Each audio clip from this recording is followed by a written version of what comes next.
This video is part of our book club series, and today I'm going to talk to you about this book, which is The Unfair Advantage by Ash Ali and Hasan Kubba. And I'm going to talk to you a bit about like what the premise of the book is, why I really liked it, and kind of some of my key takeaways. So grab a cup of tea and let's have a little chat. So I think what's great about The Unfair Advantage is it's a really practical like takeaway. So sometimes you read these books and like you read them and you think that's nice, and then every so often you come back to it. But like this is actually one of those that's really stayed with me. And I think the premise, The Unfair Advantage, has just been almost like a life-changing thing for me in my brain about switching it over. So I used to see a lot of disadvantages. So quite often I would be the only woman in a room at work, or I'm the only girl from like a state school background and wasn't privately educated. And I'd often see these as my disadvantages. But actually what this book has allowed me to do is kind of switch those around and see that these are my unfair advantages. So what I'm able to do with those standpoints is to offer a completely different perspective than the other people that are in the room. And that's really powerful. So rather than viewing myself as kind of disadvantaged by the fact that I wasn't like everyone else, I actually see that as kind of like my power now. And it's just one of those things that's just really helped me kind of transform how I think about myself and my career, and also kind of work in general. So although this book is kind of written about tech startups, and it's got loads of amazing examples of people who've done that in that kind of world, I found it really transferable across to like just a normal kind of work environment, and just, yeah, found it really helpful. So I'm going to talk to you about like the kind of the premise of the book, and then some of the sort of elements that I found like really practical. So they define an unfair advantage as anything that puts you in a favourable business position, and they're often talking about it in terms of like tech startups, but I think it equally applies to us and our own careers. The unfair advantage might sound a bit dodgy. We're not talking about like insider trading or kind of anything, but it's understanding kind of the advantages that you have at your disposal and then how best to leverage that. So they've come up with this really simple framework, which is called the Miles framework. And that has like 5 pillars for you to kind of map yourself against and understand like perhaps where you might have advantages that others don't, and give you lots of examples of people who've used those kind of positively. So the unfair advantage is about creating those shortcuts that are going to put you in that good position. But they also talk about the impact of like hard work, and very few people are overnight successes, and you need to put like the 10,000 hours in that you're supposed to be to master anything to help create the opportunity for success. So Oprah has a saying which is luck is preparation meeting opportunity, and you know this kind of builds upon this because they're saying about like you need to have that preparation, you need to put the work in, to make sure that when the opportunity arises, and you can then use your unfair advantage to hack it a little bit, but you can't just walk into a meeting with absolutely no business plan or absolutely no experience, and expect to get funding. So it's a mixture of saying not only do you have to put the hard work in, but there does need to be that element of luck, but an unfair advantage can help create those lucky opportunities. So the M in the Miles framework stands for money, and that might seem really obvious, but the idea basically that if you have access to money or you're able to raise money very easily, then of course that's going to set you up. And there's a couple of tech startups like Evan Spiegel, who obviously came from a very wealthy background, or obviously Trump very famously had a small loan from his father, but those kind of money advantages can help leverage you up. And of course I didn't have any of those money advantages, but what you do have as a woman in the West is like disposable income in a way that, say, my grandmother's generation didn't. So that allows me to have some advantages, and that can either be like outsourcing some tasks, so it might be like a meal delivery service or like a personal trainer, or there are certain things that money allows me to leverage, whereas you know kind of for others that kind of don't have that advantage. So it's not saying that I'm a multimillionaire or that any of us are multimillionaires. It's not talking about that level of money, but it's just about understanding kind of where you are. So the next one in the Miles framework is I, which stands for intelligence and insight. And what I like about this is they focus not only on like book smarts or traditional intelligence, but also street smarts, but emotional intelligence and creative intelligence. So it's not just about like the academic grades you didn't get, but it's also about those other elements of intelligence. And I think they give examples of how Hasan in the book was quite a traditional IQ intelligence, whereas Ash had that kind of street smart kind of thing going for him, and the different ways that kind of helped them at different points in their careers. And I see that kind of like with me and my husband. So like I am more academically intelligent, but he is really good with people and has that kind of real creative intelligence. So it's about saying one is not better than the other, and actually to be successful you need to be able to leverage whatever your strength is. So I really like the idea of not only do they think about intelligence in more of a broad perspective, but also about how you can leverage that to kind of help you advance. The L in the framework stands for location and luck. And that essentially is just right place, right time.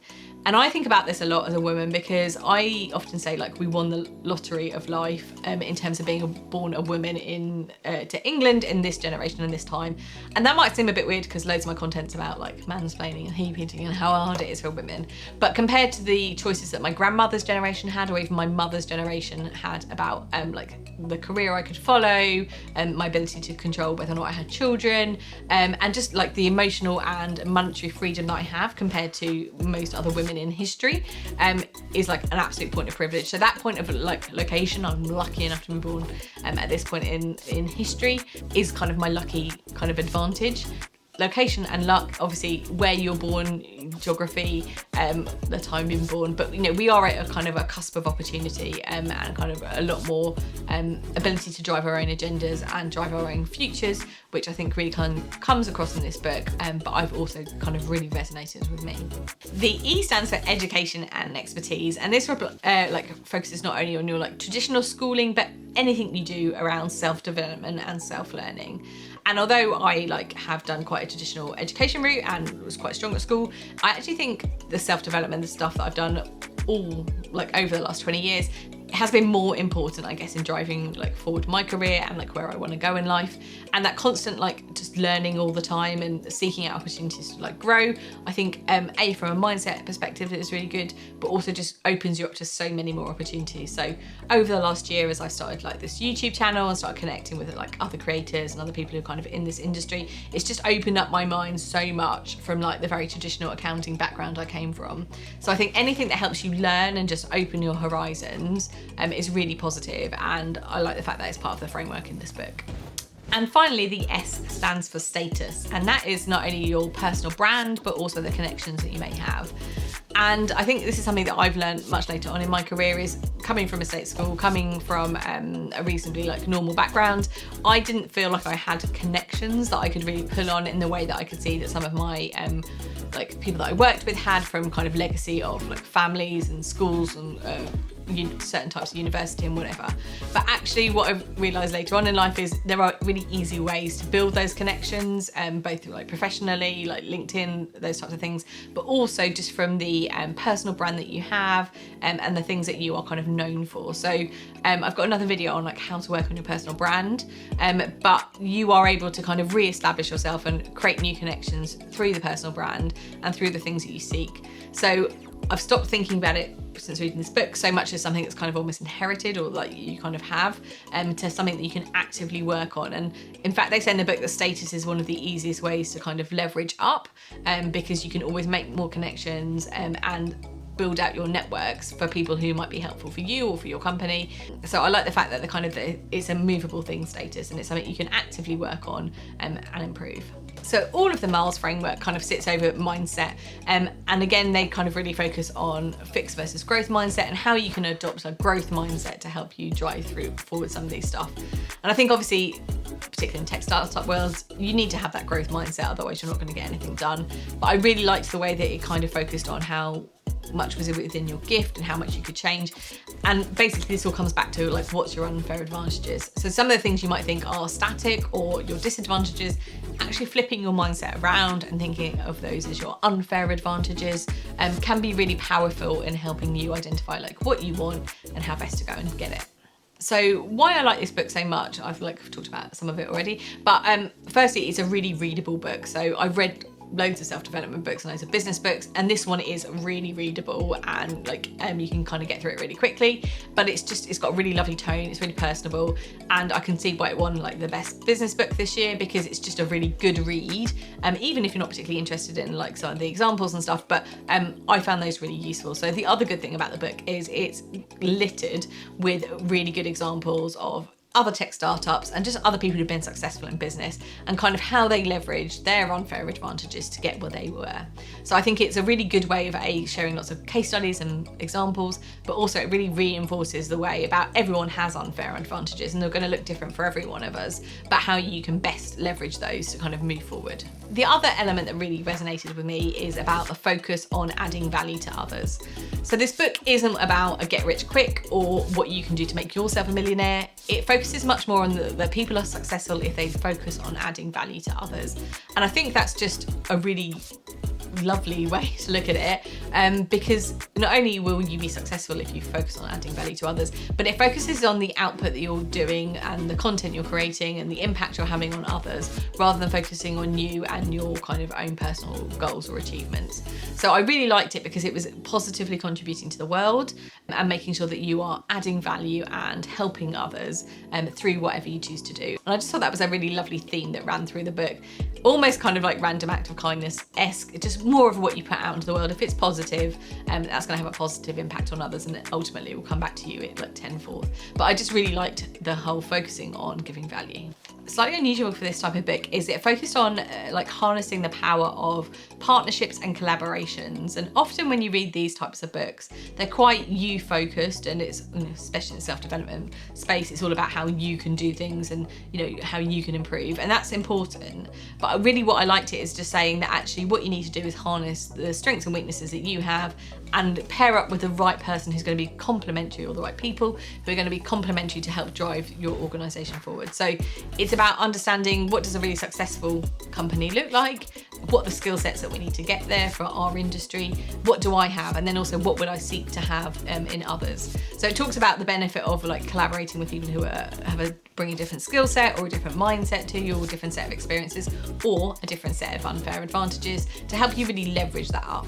So again, what I liked about it was it focused on like partnership and working with others, but also just expanding that breadth of unfair advantages that you have access to.